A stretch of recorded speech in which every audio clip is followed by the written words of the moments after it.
Perfect. We are speaking with Japanese superstars Man on a Mission. The new album, Break and Cross the Walls 1, is available now. And of course, Break and Cross the Walls 2 is coming later this year. And as we say here in Montreal, bonjour, Johnny. How are you? I'm doing fine. Thank you very much for your time. Absolutely, and thank you for your time. So, first of all, the Break and the Cross Walls 1 cover art is terrific. I Yeah. love it. Absolutely love Oh, it. thank you very much. I'm glad you guys like it. Yeah. We're really satisfied with what we made out too. Yeah. So the band is obviously huge in Japan. Just Thank you. absolute crazy. I mean, I've been looking at the videos. You've got 90 million views overall, 16 million on the song Hero, and et cetera, et cetera, et cetera. Talk to me about trying to get yourself out internationally and getting Canadians and other territories to know you. hmm Ever since we formed this band, it was always one of our dreams to just travel all around the world. Show what we got, play and perform music. So it's always a pleasure to reach out to the audiences overseas. And right now we're facing a pretty hard time, all over the world, Right. not getting to travel as easy as it used to be. So I can't wait to just go outside and see you guys in Canada too. Yeah, it'll be nice. In terms of music, as I listen to it, I keep thinking of Linkin Park. So to Oh try to wow. situate fans in North Mhm. America to what you do, I would say, well, they sort of are, Linkin Park for the 2020s. Mhm. Where do you situate your musical influences from?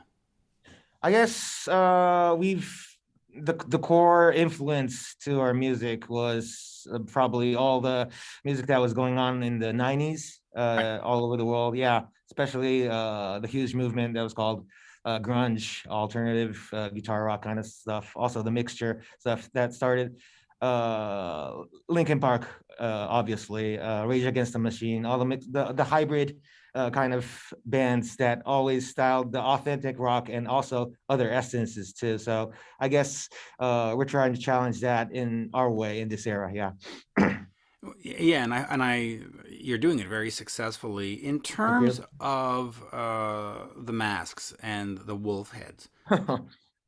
Talk to me about that. Is that something that is a gimmick, and at some point you get rid of it, or you do like Slipknot and you update it, and next month you're a lion or something, or No, or no, is no. it essential to what you do?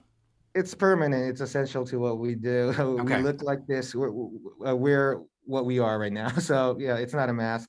But in other ways to tell it, I guess it really helps us a lot because traveling, going outside overseas, a lot of people generally categorize a band from like which country they came from, stuff like right. that. But as long as we have an iconic view, it's always about the Wolves. And I guess it helps a lot for people more focusing on our music, essentially. So talk to me where the concept came up. Was it a concept of you really want people to focus on the music and not your faces? Or is it really like, hey, you know what? It worked for Kiss, it worked for Alice Cooper. Let's have a marketing kind of angle to what we're doing because it looks great on the album covers, it looks great on t shirts. Um, was there a little bit of that in there as well? Well, thanks a lot for mentioning it. I mean, like as I said, whenever the first time we came out inside this world, we were this, Right. It's not a mask, it's not a gimmick, but at the same time, briefly speaking, I mean, straight speaking, it helps a lot for like the marketing stuff. Of Everybody course. looks at the cover, yeah, and they immediately recognize this band for what we look like. So yeah, I guess it helps a lot. And I'll ask you one more question about that, and then we'll get to the music and nothing but the music. But you look at a band like Ghost that has had Yes, a yes. lot of different members move in and out Mhm. anonymously because we don't know. Is that something that has been the same for you, where you've changed players, or has it been the same band the entire decade? All the members never change. Good. The members never change from the beginning. So yeah, I'm sure that you guys don't have to worry about like somebody else coming into this band. Good. That's what I want to know.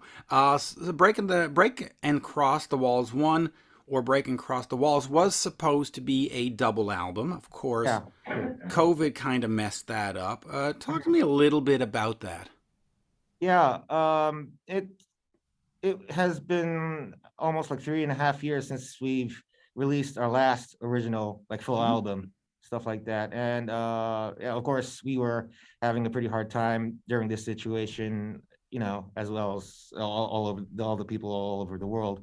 Right. And I we just wanted to make an item, make an album that could be a big present for all the people who weren't able to listen to music as like they used to in the early days. So yeah, we tried to make it a double one, a big one, a huge one, but the schedule kind of gave us a hard time also. So yeah, we tried to split it up. So you split it up now. Now that you've had more time with the songs on the second album, are they the same ones that you wanted to present back a couple of years ago? Have you rethought them? Have you re-recorded them? Have you said, well, you know what? If we just add a couple of whatever extra guitar parts to the, have you rethought them, or is it really this is what we recorded a couple of years ago and we're just going to get it out now?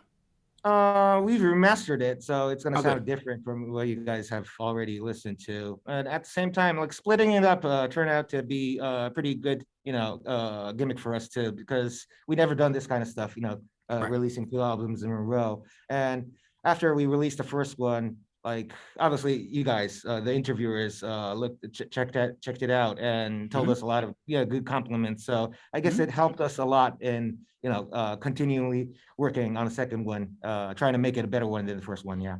Oh, I can't wait. Now, you've also had songs in different anime shows, Gundam and My Hero Academy, Yes, yes. Academy, Academy. Yeah.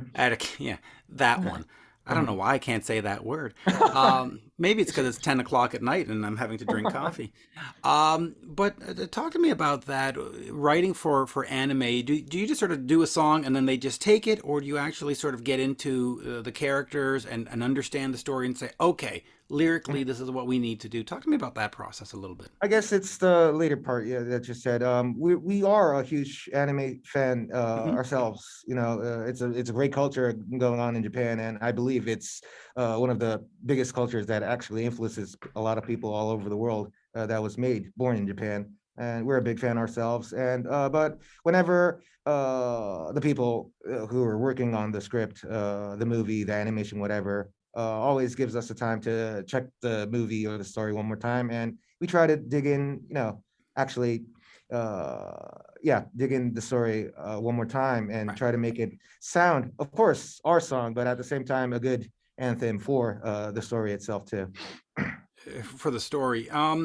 Real quick, listening to the band, as I have through YouTube and iTunes, I do notice that you sing in English and in Japanese. Talk to me Yeah, sure. about that because obviously, if you sing only in Japanese, you end up Mhm. being only a Japanese band. Hard to break in other markets. How important is it to blend in the English and get the English done? I guess it's good because well, a lot of people all over the world they use English as their Sure. main tongue, and well, I guess what I said in the beginning. I mean, all of the music that we were influenced was what was going on in the '90s, especially the music compared to Japan, talking about Japan, Of the course. music that was going overseas. Yeah, so we were a big fan of overseas music, especially in the '90s. So I mean, it was really natural for us, like using English for the main language to sing Right. on with. So therefore, do you write the songs in English, or are the songs written in Japanese and then somebody translates for you? What exactly is the creative process? Well, we write our lyrics ourselves, and Okay. it depends on what kind of music that we want to create. If it sounds good in Japanese, we write it in Japanese. Well, especially if we wanted to sound it like more to reach the Japanese audience to make the message more persuasive and stuff like that, we choose Japanese. But at the same time, English is a great language that really fits in lyrics in like hard sounds, kind of rock sounds itself. So yeah, it's always free for us. Like we just choose what what sounds better. Yeah. Yeah, listen, I won't disagree with that. I love English. Mhm. Um, of course, you recently released the AC/DC cover of Thunderstruck. Now, I find that I don't want to say ironic, but you talk about how you do the '90s music, and we even talked about Linkin Park. But of course, you Mhm. go back to my era, and you release Yeah. Thunderstruck, which I Mhm. love. Mhm. Talk to me about the influence of AC/DC, and why are you not covering "Smells Like Teen Spirit"? Uh-huh. Well, actually we did cover "Smells Like Teen Spirit" one time. Oh, did A you? bit of time. Yeah, Oh, I in the missed early it. days. I'll have to go Uh-huh. watch that. Yeah, but AC/DC. To tell you the truth, of course we know the band. A huge band, a really monster band that cut through the world. And but we're really not a follower of the band. Okay. We've always listened to their music, but not a real big follower of that the band. But that song, the guitar riff, stuff like that. As soon as you hear the first two notes of that riff, everybody just headbangs to that song, and I believe it holds a lot of pure rock energy in it that never ages. And one time we were talking about inheriting the rock spirit, but at the same time trying to make it sound modernated, in instruments that we use now these days. And we've always tried to do that kind of crossover. And yeah, we chose that song because we thought it would be a great kick, great song to rewrite it and try to sound it modernated, but at the same time never decrease the rock spirit that it holds itself. So yeah, we're really proud of what we and yeah, I hope you guys like that too. I do. Talk to me about having a DJ on stage and scratching, because that, of course, and again, it did start sort of from the late '90s, early 2000s, but Yeah, yeah. it hasn't been done recently. So talk about bringing that element back and what it means to the band. Yeah, it's great because it's the DJ, samplers and stuff like that. It's a great instrument that adds a lot of, chemical essence to the rock music itself. Kind of makes it sound new, but at the same time has the same energy that authentic instruments have, like guitars and basses, stuff like that. And we were yeah, a fan of what was going on in the 90s, like Incubus, of course, Linkin Park, Hmm. a lot of bands who use DJs. And yeah, it was really natural for us to choose a member, the instrument, a DJ to join the band. Yeah, and it's still one of our key, probably, essences to our music ourselves, for Yes, making our new originality. it's great. You've also collaborated with Patrick Stump of Fallout Boy. Mhm. Talk to me about that collaboration. How did sort of an American kind of Yeah, yeah. musician become aware of you, and how did you end up collaborating? I mean, Fallout Boy, as long as I know, is probably one of the most well known. I, I'm not sure if it's safe to say this, but probably the last stadium rock artist that we know, from the late 2000s. Yeah. And yeah, they always have a good backbone of rock music itself, but also trying to, innovate it, yeah, evolve it in another phase. And yeah, we were a big fan of that band too. And well, one time we were working with Epic in America, and a lot of people in those days, it was pretty, common for bands writing co-writing with a lot of people, and they tried to make a list that what kind of producers, what kind of songwriters are you interested in, and I recall that we added Patrick on that list too. And yeah, they just immediately contacted Patrick Stump, and yeah, Wow. he said yes, and it just happened. Oh, that's actually very cool. In terms of, we touched upon it at the beginning, in terms of breaking the North American market, now we have the breaking the Cross the Walls 1 and 2 coming. What is sort of the plan, especially given the context of COVID and all this other stuff?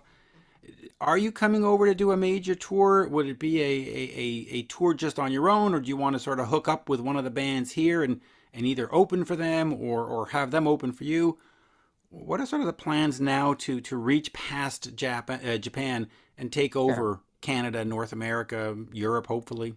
I mean, anything would be great as long as we have a chance to go over there. We've done a couple of tours with other bands, like hooking up with them. Hmm. Jimmy Eat World, and Stone Sour, bands Yep. like that. We've done an American tour, and we've also done our own tour. And yeah, I believe it was Toronto, Canada. Hmm. Uh, it is. Yeah. So I mean, hooking up with another band, doing it by ourselves, anything would do if it's okay. The schedule is okay, stuff like that.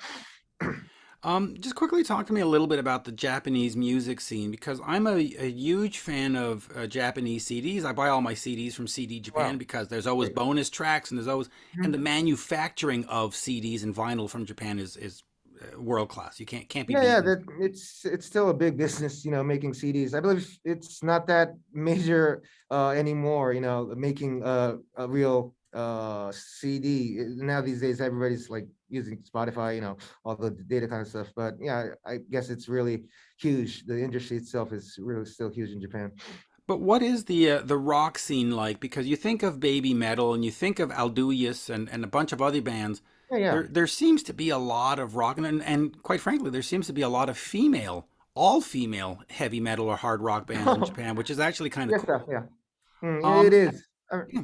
Talk to me a bit about the scene because here, rock is not always obvious. We're more into pop, we're more into Jay Mhm. Z or whoever, with the Weekend or whatever.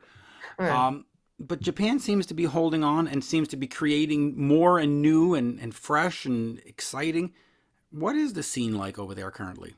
I mean, I'm proud. I'm glad you, yeah, mentioned like the rock scene in Japan like that because yeah, I believe so too. I mean, yeah, rock music is still big. It still has the power and influence that we've seen in whatever the '90s, the '80s. I mean, it's still going on, and I guess I don't know why, but yeah, comparing to the world, probably Japan has the most, you Vibrant?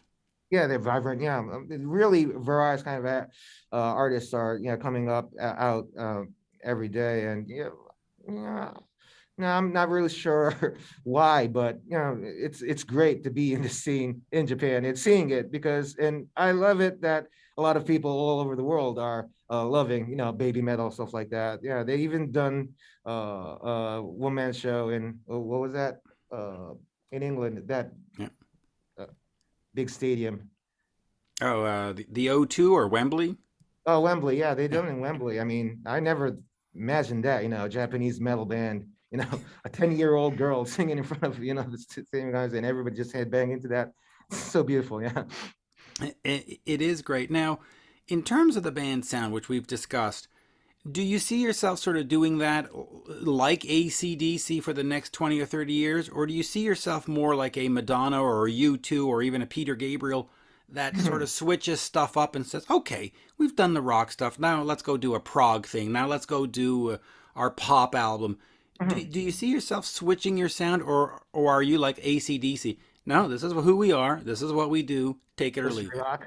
Yeah. Um, I guess our band writes a lot of kinds, various kind of Mm-hmm. songs talking about genre. Like now these days, a lot of people call it genre bending, Mm-hmm. stuff like that. Yeah, we really cross over to the genre itself. I mean, a lot of things were going on in the '90s. It was pop, it was rock, it was grunge, it was mixture, it was hip hop. Right. But everything was so yeah, it was everything sounded cool, and we ourselves are probably really stuck in that the variety of music but the power and the music itself. So as our band, I guess we've always write a lot of kind of songs, and as long as it sounds good and as long as it sounds man with a mission, we're probably going back and forth doing rock stuff, doing new stuff, trying to add new elements, but at the same time never forget about the spirit that the was always in our music that we've listened to. Yeah. Right, right, right. Which is great. And then I'll start wrapping up here in a second. But can you explain the man with a mission? I should say. Mhm. Man on a Mission is a Van Halen song. I keep Oh, saying that's right. Yeah. that. You see, I'm a Van Halen fan, so it's burned in my brain. Um, Can you explain the man with a mission phenomenon in Japan? Because again, I go to the YouTube page, I see 90 million total views, 16 million for Hero, 23 million for this one, 14 million for that one. Um, what is it about the band that has captured the imagination of the Japanese audience? Um, well,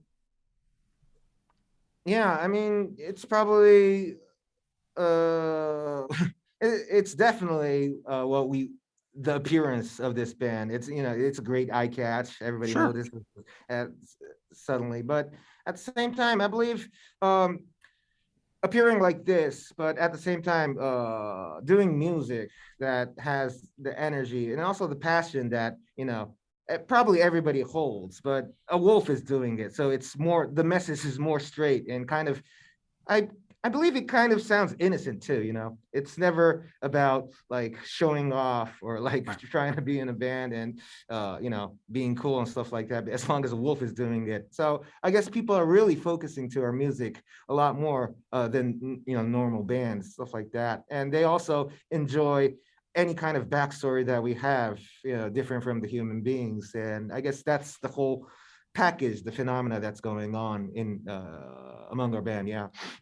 Which is great. And by the way, since we mentioned Van Halen, were you a Van Halen fan? I'll just throw that out randomly because, He's the god of guitars.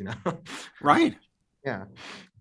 Do you have any favorite Van Halen songs while we're at it? Because Halo songs. you got to cover "Man on a Mission." I mean, at this point, Oh you yeah. might as well. Uh, I'm not sure if I'm saying the Hopek teacher. Yeah. The what teacher? Uh, that I can immediately sing the guitar with ding ding ding ding ding ding. Yeah, hold on. I'm hot for teacher. Yeah, I'm proud to choose. I mean that is such a kick-ass song. Yeah. That is a phenomenal song. Um, in terms of since you have this great visual, do you ever see yourself maybe making a Man with a Mission movie or TV show or something Mhm. that takes it out of the music realm and brings it into another medium? Yeah, I mean, we've already challenged our own documentary movie, and we've already, No, but do you yeah, see yourself maybe as doing like a superhero movie or just something that'll be more fun or more just sort of outside of yeah, of yeah. I mean, we're perfect for that kind of items, I like agree, and animation that's why stuff. I'm Yeah, asking.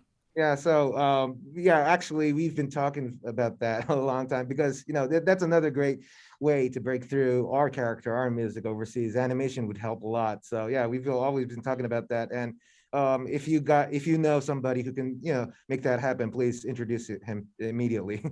Oh, well, I do know a few people actually, so Wow, maybe I'll please. maybe I'll get on that. Absolutely great talking to you, and I'm just so excited by what the possibilities holds for the band because I've been tweeting about it and I've been mentioning it, and my followers are North American stuff, and they're all Mhm. like, "Wow, this band is great. Where are they Wow. new?" And you go, Mhm. "No, it's been 10 years," and they go, "Wow, how do I not know them?" And I go, "Well, because you're not in Japan."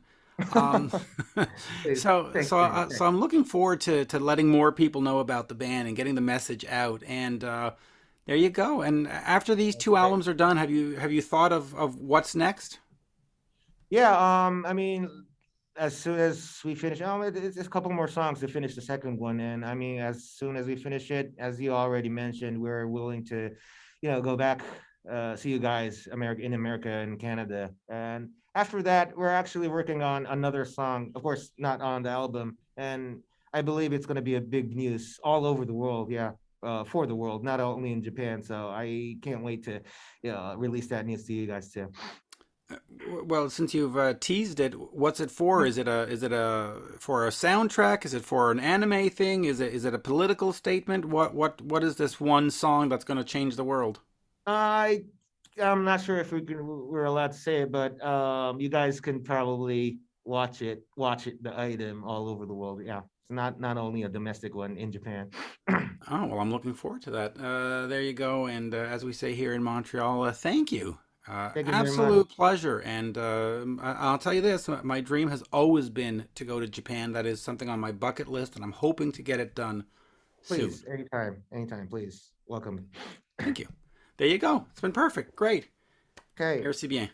Bye bye. Bye bye See you now. guys soon. Yeah, that was good. Cheers. Well, that was fun.